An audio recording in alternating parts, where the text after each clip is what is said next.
নতুন সংবাদ জানিব পাৰি।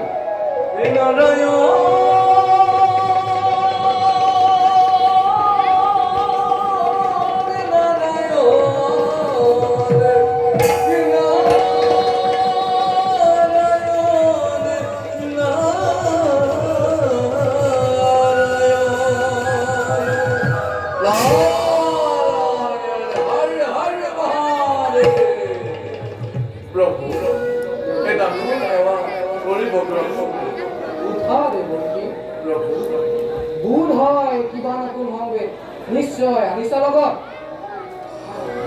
প্ৰভু দেৱকী গৈছিলো মই দেৱপুৰী গৈ পিছে কি হ'ল দেৱকী? ভাঙি পাতি কোৱা সকলো। প্ৰভু দেৱকী দেৱপুৰত এক মহাযজ্ঞ কৰিছিলে এজনে আৰু সেই যজ্ঞ নিমিষতে খাওঁতে বাওঁতে কৰিলে সেই শংখচূড় নষ্টয়। শংখচূড়ৰ ভয়তে দেৱগণে আজি বনে বনে কৰিছে ভ্ৰমণ আৰু শংখচূড়ে এই জগতবাসীৰ আগত চিঞৰি চিঞৰি কৈছে তেওঁক হেনো বধ কৰিব পৰা এনে কোনো বীৰ জন্ম হোৱা নাই ধৰাই ভগত।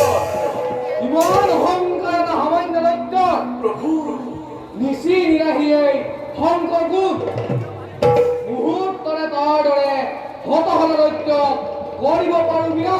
নাৰায়ণ নাৰায়ণ প্ৰভু শংখচূড়ক নিধন কৰাই মানে সহজ কথা নহয়। পিছে দেৱ নাৰায়ণে সেই ভাৰ আপোনাকেই কৰিছে গতিকে প্ৰভু আপুনি উচিত কাৰ্য উচিত সময়ত কৰক সমাধান। প্ৰভু এবেদাহে পুনশ্চ প্ৰণিপাত জনাই মাগিছো বিদায়।